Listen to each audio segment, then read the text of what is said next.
कोणाला घ्यायला जायचंय? अहो लगीन, आधी लगीन कोणाचं?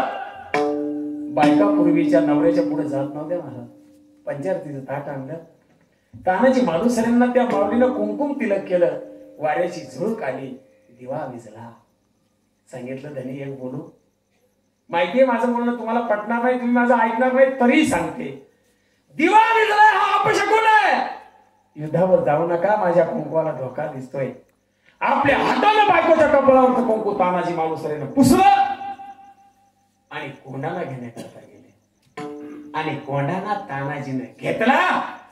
आणि ज्या वेळेला, वेळ कमी म्हणून सांगतोय, ज्या वेळेला तोफांना बत्ती देण्यात आली, गवताच्या गांजा पेटवल्या, तानाजी मालुसऱ्यांना भेटण्याकरता शिवाजीराजे कोंढाणा किल्ल्यावर गेले. तोपर्यंत मावळ्यांनी तानाजी मालुसऱ्यांचा पार्थिव देह गडाच्या पायथ्याला आणला होता. त्यावरती सफेद वस्त्र टाकलेलं होतं.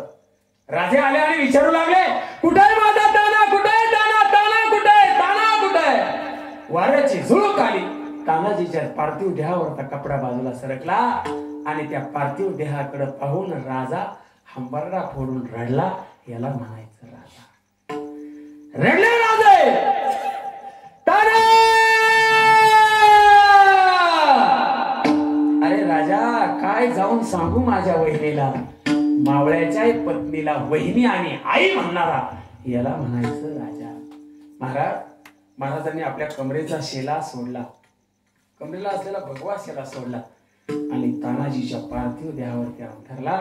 आणि या राजानं सलाम तानाजीच्या पार्थिव देहाला केला. आणि आपसुक राजांच्या तोंडून वाक्य बाहेर पडले, गड आला पण सिंह गेला, विठोबा रखुमाई.